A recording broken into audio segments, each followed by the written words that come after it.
Eternity's Shadow by E. Thomas Canton. Copyright 2024 E. Thomas Canton. All rights reserved.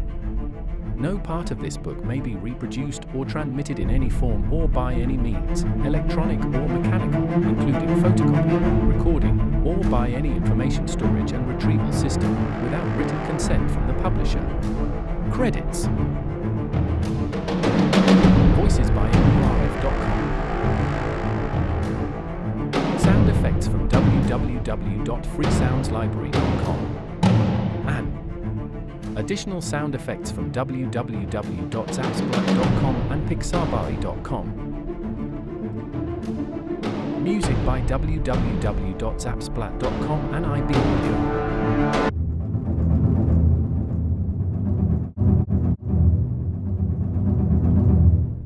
Truth scurries and hides in the shadows of the insanity. Death and darkness, that is the canvas of my sleeping mind. Brooke Adams. Octavia Wilde. I couldn't see him anywhere.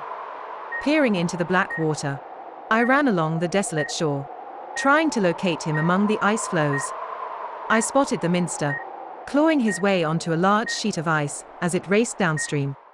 I jumped onto the nearest ice sheet, and from there onto the next. From there, I'd only one more to go to reach him. He fell under again. I doubled my efforts to get to him. Reaching the ice sheet where I'd last seen him, I searched the water for any sign that he might fight his way back to me.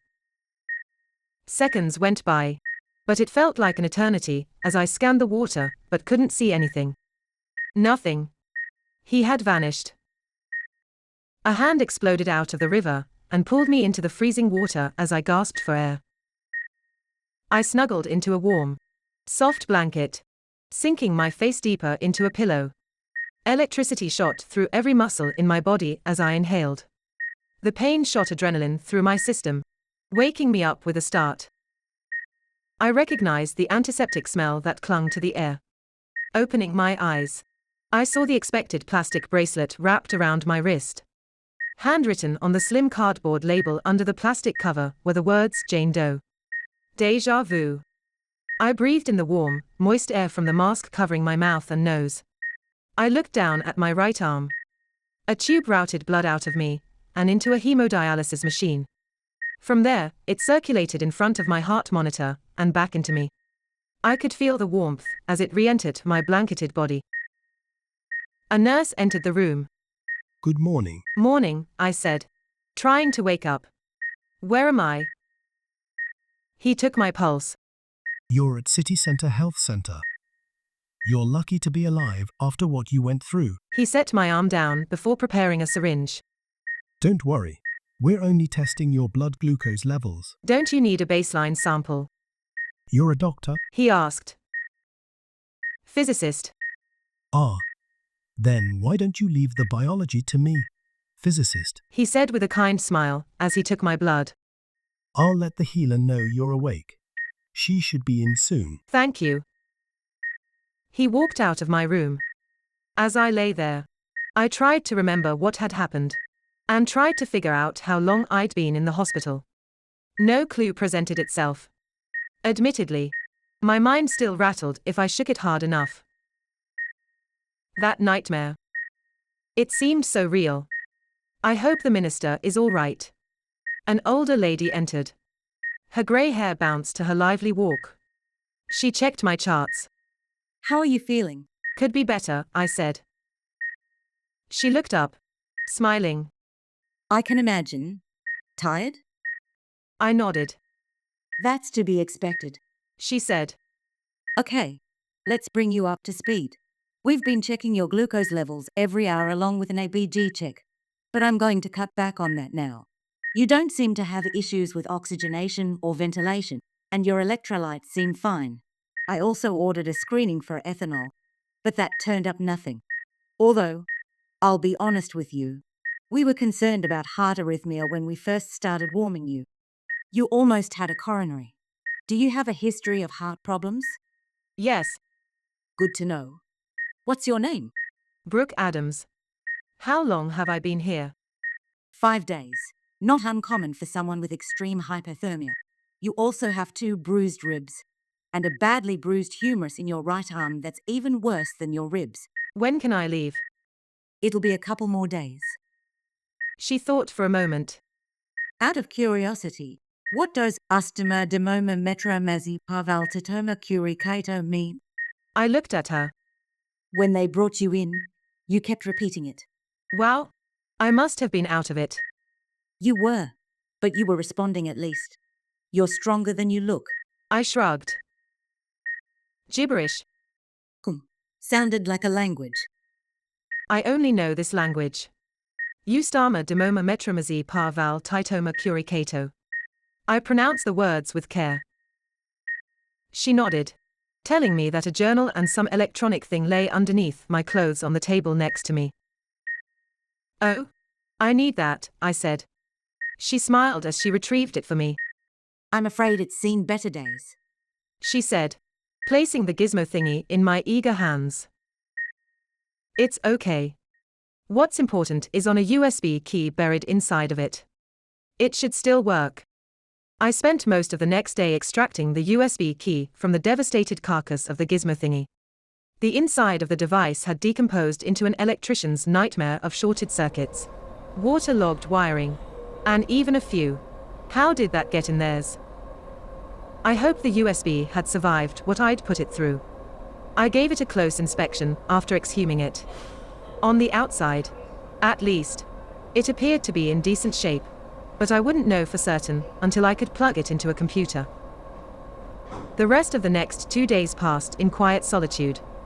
After the doctor had left, she had sent in nurses to disconnect me from the hemodialysis machine. They kept me on the heart monitor for the rest of my stay, which turned out to be quite short. On the morning of the second day, the hospital discharged me. The nurses drew me a map to a nearby homeless shelter. I can't say that I looked forward to it, but with the winter storm now at full force, it became a necessary evil. I placed the minister's journal in my inside jacket pocket, and the USB in my pants pocket. That's when I realized I arrived on this world unprepared for the weather. When I escaped my Earth, it had been the height of summer, so my clothes reflected that reality. Seeing my predicament, a kind nurse retrieved an old winter coat from the lost and found for me to wear. I accepted it with gratitude before walking out the front door. As I stepped out into the brutal cold, I saw the streets littered with abandoned cars. The frozen cars became obstacles preventing the snowplows from clearing the roads. At least one plow found itself boxed in by this phantom traffic before its owner, too, sacrificed it to the elements. I had never lived through a storm this insane. It had devastated the city for over a week by this time. When I first fell onto this earth, the storm had only begun. Now, the entire city had closed down.